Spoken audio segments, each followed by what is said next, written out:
कैसे हैं दोस्तों। उम्मीद है कि आप सब लोग बहुत अच्छे होंगे।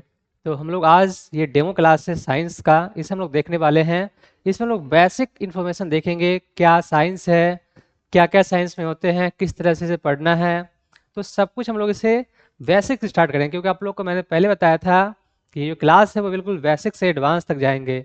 यानी कि आपको बिल्कुल जीरो से हीरो बनाया जाएगा। ऐसा नहीं कि ये सिर्फ और सिर्फ रेलवे के लिए है, या फिर एसएससी के लिए है, या फिर किसी अन्य एग्जाम के लिए है। ये जो साइंस की क्लास है ये बिल्कुल फाउंडेशन की तरह है। यानी कि आप किसी भी एग्जाम की तैयारी कर रहे हैं जिसमें साइंस के क्वेश्चन पूछे जाते हैं, उन सभी प्रकार के परीक्षाओं के लिए ये कोर्स बहुत ही इंपॉर्टेंट है। तो आप लोग इस वीडियो को आखिर तक देखें। इसे बस डेमो के रूप में अभी तैयार किया गया है, बाकी आगे की जो क्लासेस हैं उसमें आपको सब कुछ एडवांस तरीके से पढ़ाया जाएगा। तो हम लोग शुरू कर रहे हैं साइंस। साइंस कोई छोटी चीज़ नहीं है, साइंस बहुत बड़ी चीज़ है, और इसको डायरेक्ट यदि कोई पढ़ना चाहे तो पढ़ ही नहीं सकता। साइंस आखिर ये शब्द आई कहाँ? साइंस साइंटिया शब्द से, एक लैटिन शब्द से लिया गया साइंस शब्द है। और इस साइंस में इतना ज़्यादा टॉपिक्स है कि एक साथ यदि पढ़ना चाहे तो उसे पढ़ना असंभव है। तो इस वजह से इसे अलग अलग भागों में बांटा गया है। सबसे पहले हम लोग साइंस की परिभाषा की बात करें तो भौतिक जगत की परिघटनाओं, प्रक्रियाओं, पदार्थों एवं उनके गुणों के संबंध में परीक्षणों द्वारा स्थापित सुव्यवस्थित ज्ञान ही विज्ञान, यानी कि सुव्यवस्थित ज्ञान को ही विज्ञान कहा जाता है। दूसरी परिभाषा यहाँ पे देखें तो वास्तविक अनुभवों या प्रयोगों एवं परीक्षणों से प्राप्त तथ्यों के तार्किक विश्लेषण द्वारा विकसित हुए स्वव्यवस्थित ज्ञान को विज्ञान कहते हैं। तो ये भी आप लोग परिभाषा के तौर पे लिख सकते हैं अपने नोट में। इस तरह से विज्ञान को मुख्यतः 3 भागों में विभाजित किया जा सकता है, क्योंकि विज्ञान मैंने आपसे पहले भी कहा था कि छोटी चीज नहीं है, इसमें बहुत सारे टॉपिक्स हैं जिसे अलग अलग बांट के यदि पढ़ा जाए तो पढ़ना और समझना दोनों ही बहुत बेहतर हो जाएंगे। तो आगे इसे देखते हैं कि इसमें साइंस के कौन कौन से इसमें भाग बांटे गए हैं। तो साइंस को 3 भागों में बांटा गया है। पहला प्राकृतिक विज्ञान, जिसे नेचुरल साइंस कहते हैं, प्राकृतिक विज्ञान को नेचुरल साइंस कहते हैं। उसके बाद फिर दूसरा है औपचारिक विज्ञान यानी कि फॉर्मल साइंस। तीसरा सामाजिक विज्ञान यानी कि सोशल साइंस। अब नेचुरल साइंस के अंदर भी 3 टॉपिक्स हैं। कौन कौन से? तो भौतिकी, फिजिक्स, रसायन विज्ञान यानी कि केमिस्ट्री, जीव विज्ञान यानी कि बायोलॉजी। प्राकृतिक विज्ञान यानी कि नेचुरल साइंस को 3 भागों में बांटा गया है। इसी प्रकार से औपचारिक विज्ञान यानी कि फॉर्मल साइंस, फॉर्मल साइंस में भी 2 भाग है, पहला गणित, दूसरा लॉजिक। सामाजिक विज्ञान सोशल साइंस में मानव व्यवहार और समाज।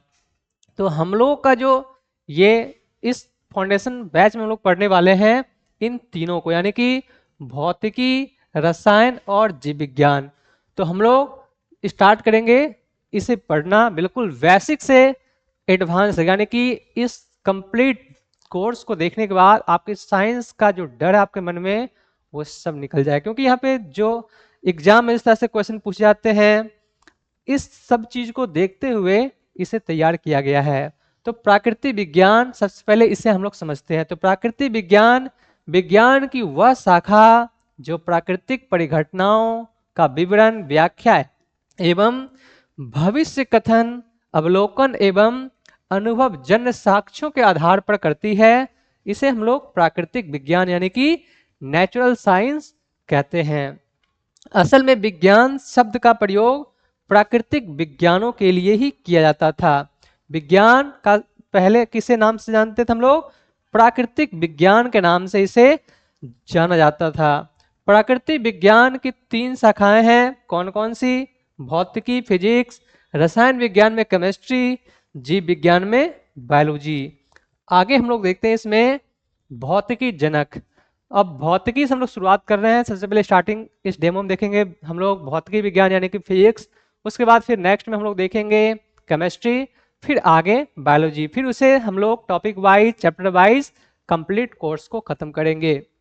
भौतिकी विज्ञान, भौतिकी का जनक किसे कहा जाता है? बहुत ही बेसिक चीज है, क्योंकि जब स्टार्ट हम लोग कर रहे हैं फाउंडेशन से तो छोटी छोटी जो चीजें हैं उसे भी हम लोग देखते हुए चलेंगे। तो भौतिकी का जनक कहा जाता है सर आइजक न्यूटन को।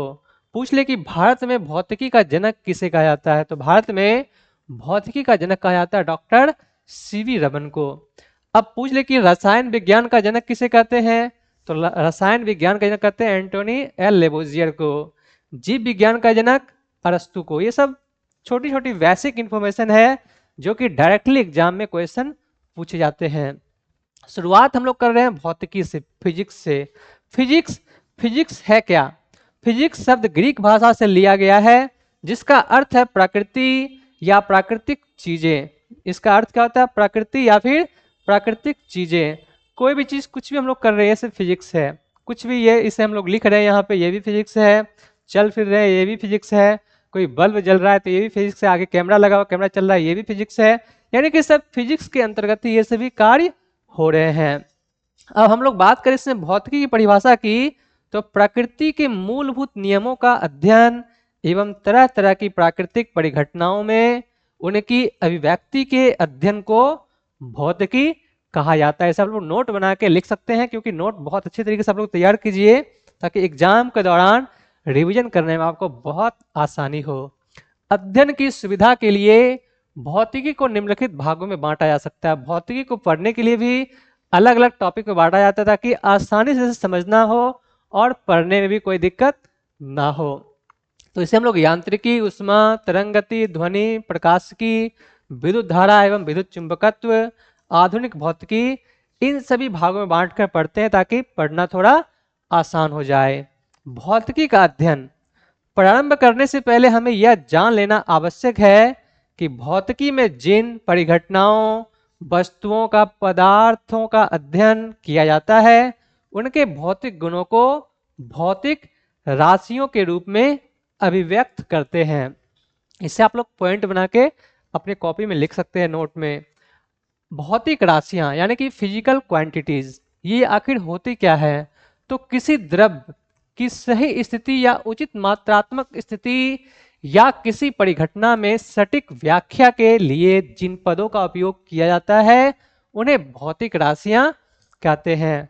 अब भौतिक राशियां भी दो प्रकार के होते हैं।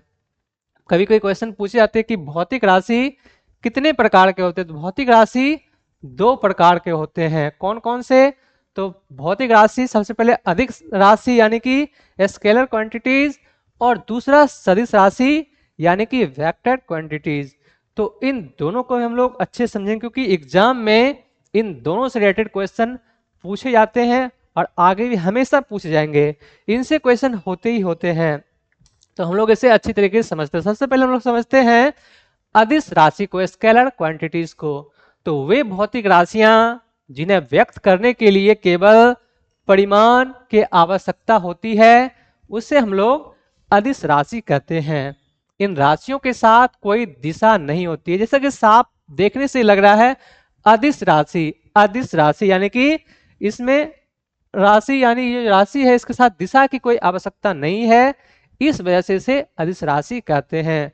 अदिश राशियों को सामान्य बीजगणितीय विधि से जोड़ा जा सकता है और ये जोड़ के त्रिभुज नियम का पालन नहीं करती है, जैसे कि दूरी, चाल, शक्ति, ऊर्जा, लंबाई, क्षेत्रफल, आयतन, द्रव्यमान, घनत्व, तापमान, कार्य, विद्युत धारा, दाब, ये सभी अदिश राशियां हैं। एग्जाम में कैसे क्वेश्चन पूछे जाएंगे? तो एग्जाम में पूछे जाएंगे कि लंबाई कौन सी राशि है, अदिश राशि है या फिर सदिश राशि है या फिर दोनों है या फिर इनमें से कोई नहीं। तो आप लोग जानते हैं कि यहाँ पे ये क्या है, अदिश राशि है। तो इसी प्रकार से दूरी क्या है, दूरी अदिश राशि है, दूरी अदिश राशि है, शक्ति अदिश राशि है। तो इस जो यहाँ पे टेबल है इसे आप लोग ध्यान से याद कर लें क्योंकि क्वेश्चन इससे ही पूछे जाते हैं। आगे हम लोग देखते हैं इसमें फिर सदिश राशि यानी कि वेक्टर क्वांटिटीज। तो वे भौतिक राशियां जिन्हें व्यक्त करने के लिए परिमाण, परिणाम के साथ साथ दिशा की भी आवश्यकता होती है उसे सदिश राशि कहते हैं। सदिश यानी कि दिशा भी इसमें है, अदिश मतलब बिना दिशा के। तो जिनमें दिशा की आवश्यकता नहीं होती है उसे कहते हैं अदिश राशि, और जिनमें दिशा की आवश्यकता होती है उसे कहा जाता है सदिश राशि। तो गणितीय क्रियाओं में सदिश राशियों के परिणाम और दिशा दोनों को ध्यान रखना आवश्यक होता है। सदिश राशियां जोड़ के त्रिभुज नियम का पालन करती है। अब इसे हम लोग कैसे समझेंगे? तो जैसे कि वेग 5 किलोमीटर प्रति सेकंड पूर्वी की ओर चल रहा है, तो इसमें दिशा की आवश्यकता पड़ी। जैसे कि विस्थापन अब 10 किलोमीटर पश्चिम की ओर, ऐसे 10 किलोमीटर बोलेंगे तो 10 किलोमीटर की क्या किधर कुछ पता नहीं है, तो इसमें दिशा की आवश्यकता पड़ती है कि विस्थापन जो है या 10 किलोमीटर पश्चिम की ओर है, पूरब की ओर है, उत्तर की ओर है, दक्षिण की ओर है, तो इसमें दिशा की आवश्यकता पड़ती है। अब बल की बात करें तो जैसे कि 5 न्यूटन नीचे की ओर, संवेग 5 किलोग्राम मीटर प्रति सेकंड, दाईं तरफ बाईं तरफ कुछ भी हो सकते हैं। इसमें विस्थापन की बात करें तो विस्थापन, वेग, बल, संवेग, त्वरण, वजन, भार, विद्युत क्षेत्र, चुंबकीय क्षेत्र, विद्युत तीव्रता, विद्युत धारा घनत्व इत्यादि ये सभी सदिश राशियां हैं। तो अदिश राशि, सदिश राशि, इसे आप लोग ध्यान से अपने माइंड में सेट कर लें, क्योंकि इनसे क्वेश्चन फिक्स एग्जाम में आएंगे ही आएंगे। आगे हम लोग बढ़ते हैं। भौतिक राशियों का एक अन्य वर्गीकरण मूल राशियां एवं व्युत्पन्न राशियों के रूप में किया जा सकता है। तो वो कौन से मूल राशियां, यानी कि फंडामेंटल क्वांटिटीज। अब ये नई चीज क्या है? तो वे भौतिक राशियां जो अन्य भौतिक राशियों से स्वतंत्र है, यानी कि सदिश राशि अदिश राशि से कोई मतलब नहीं है, इनसे बिल्कुल स्वतंत्र है, उसे मूल राशियां कहा जाता है। जैसे कि दूरी, लंबाई, समय, द्रव्यमान, ये सभी फंडामेंटल क्वांटिटीज यानी कि ये सभी मूल राशियां हैं। इसी के साथ होते हैं एक व्युत्पन्न राशियां, ड्राइव्ड क्वांटिटीज।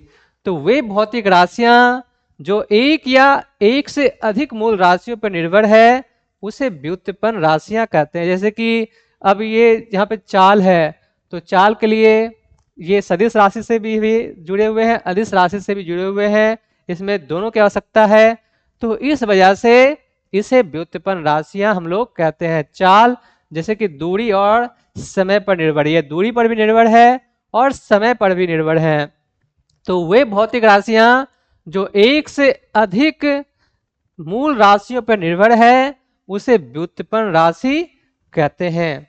तो इस प्रकार से हम लोगों ने आज बेसिक चीजों को समझा। तो आज की इस क्लास को यहीं पे समाप्त करते हैं, बाकी आगे हम लोग और चैप्टर वाइज स्टार्ट करेंगे। तो ये बस आज बेसिक एक डेमो क्लास था। तो आपको यदि क्लास अच्छे लगे हों तो आप लोग जरूर वीडियो को लाइक कीजिए, इसे अपने दोस्तों के साथ भी शेयर जरूर कीजिए। आगे की क्लास की इन्फॉर्मेशन आपको नीचे डिस्क्रिप्शन बॉक्स में मिल जाएंगे। तो इस वीडियो में इतना ही, मिलते हैं फिर आपसे नए वीडियो के साथ। तब तक के लिए धन्यवाद। आपका दिन शुभ हो।